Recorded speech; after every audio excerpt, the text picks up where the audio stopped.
Hey everyone, I just put my kids to bed and I am going to record this little video to go along with the lesson plan for this week that I hope you'll be into. Okay, so here we go.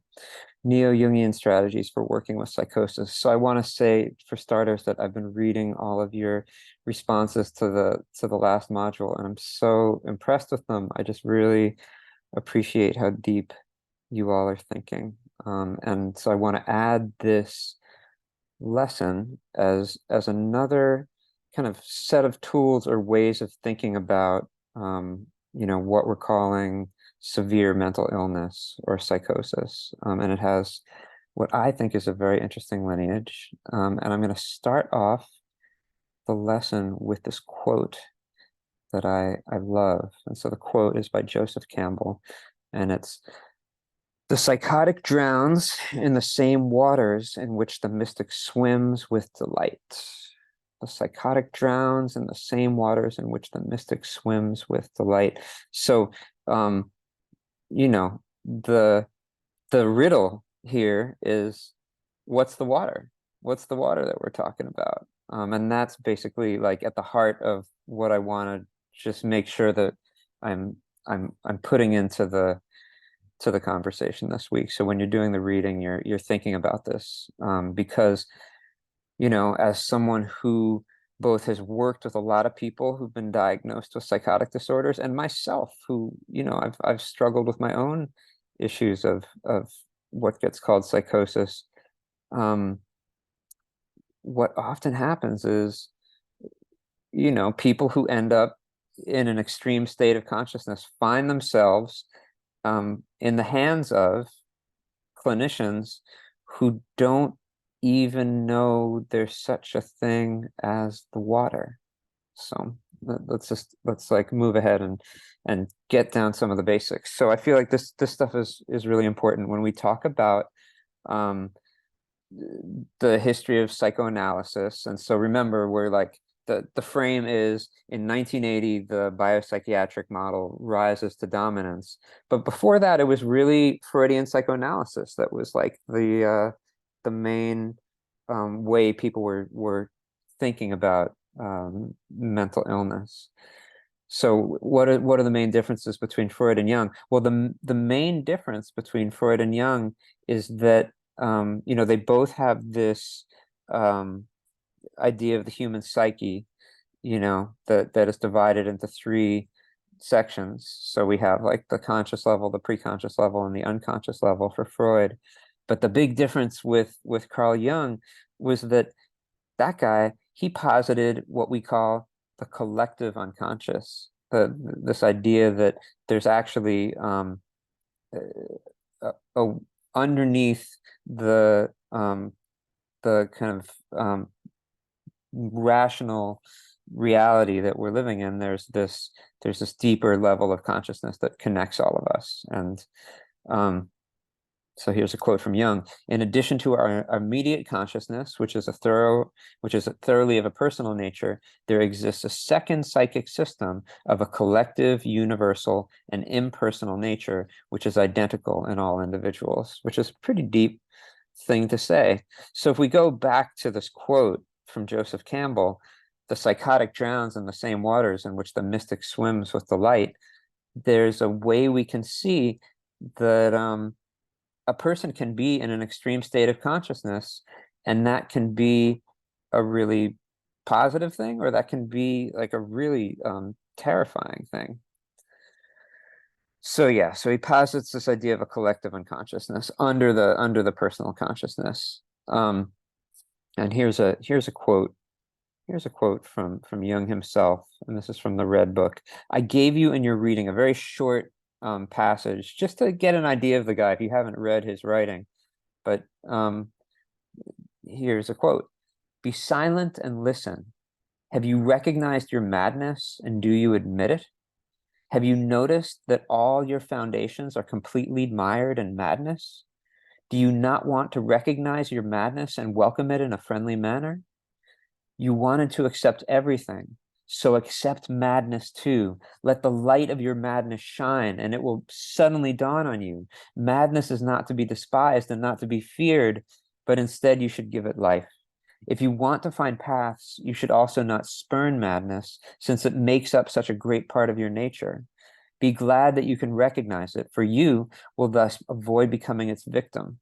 Madness is a special form of the spirit and clings to all teachings and philosophies, but even more to daily life, since life itself is so full of craziness and at bottom utterly illogical. Man strives towards reason only so that he can make rules for himself. Life itself has no rules. That is its mystery and its unknown law. What you call knowledge is an attempt to impose something comprehensible on life.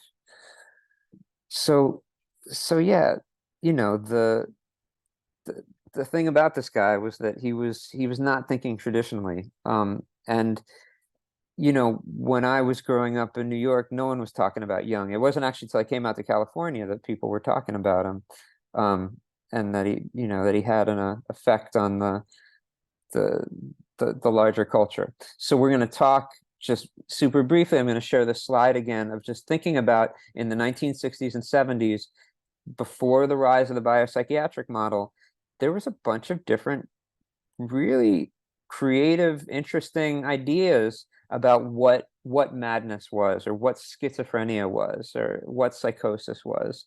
And that's what you're going to be studying this week. You're going to be reading some of the, some key ideas. So this guy, John Weir Perry, very foundational thinker. So John Weir Perry was a Bay Area based psychiatrist. He was actually a disciple of Jung. He ran a program called Diabasis.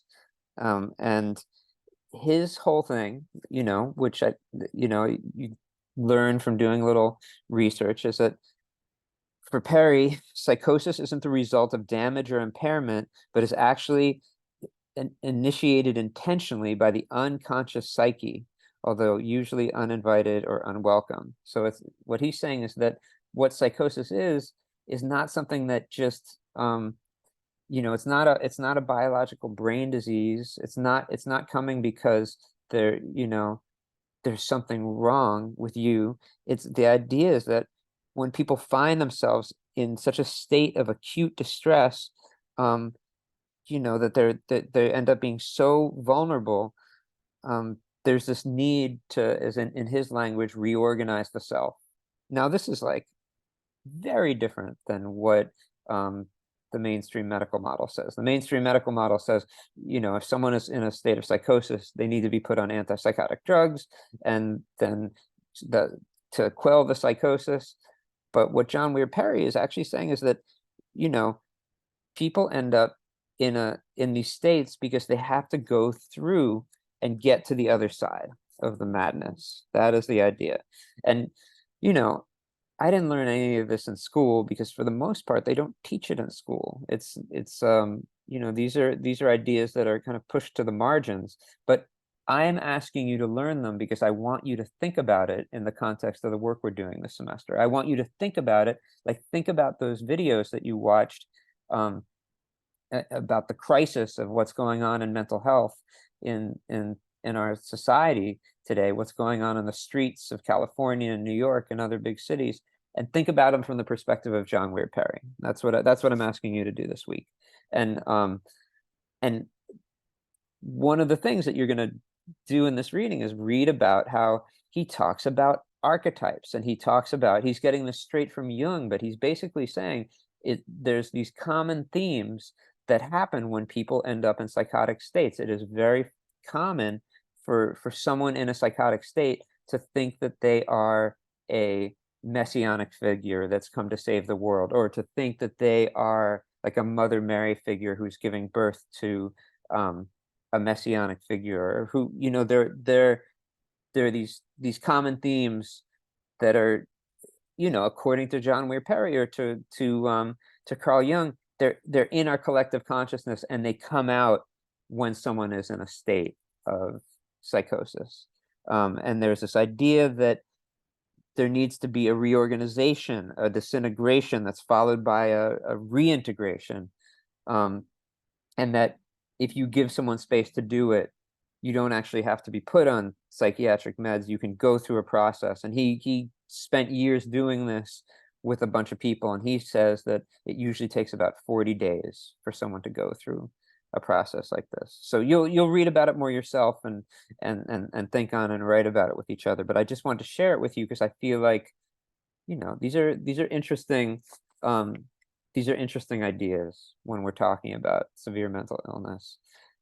And I want to introduce this guy, Arnold Mandel, because he's really the one who, when we talk about extreme states, that was the term he was using. He was also a Jungian, who has what he calls the process paradigm. And there are these basic ideas of the process paradigm I'm going to ask you to read about. But the basic ideas is that there's like a primary process and a secondary process. I put this slide, and we must be able to identify all the parts in a system and allow them to speak. All the parts in a group, even those we do not like or believe to be useless, must be present and supported. So he could be, this could be an internal family systems model. It's like he's talking about parts and their relationship to a system.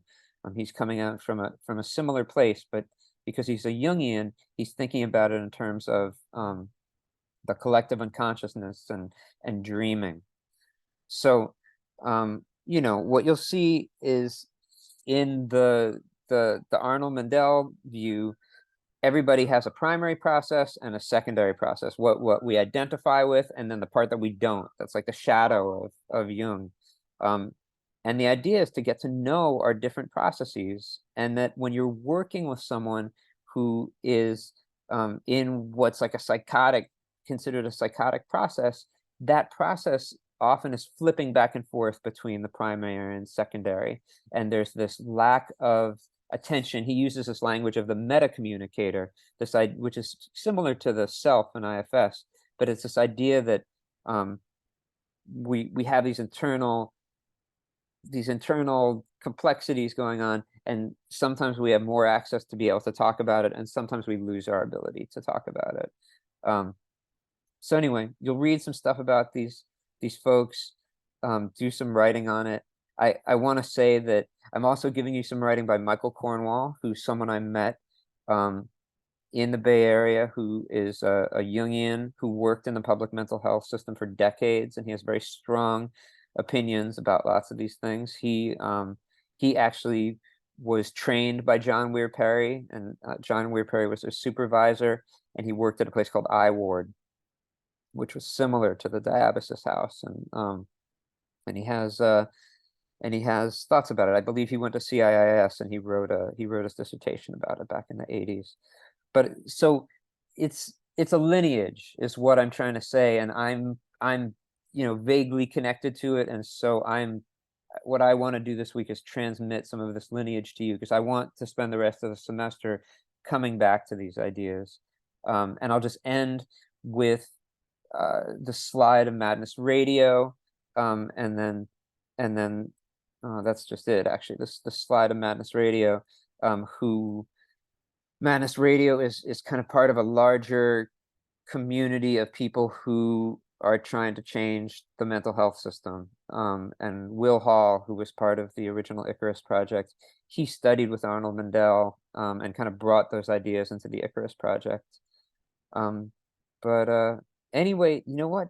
That's really it. I just wanted to share these ideas with you before you delve into the reading, just to give you a little context. And keep up the great work, and have a great week.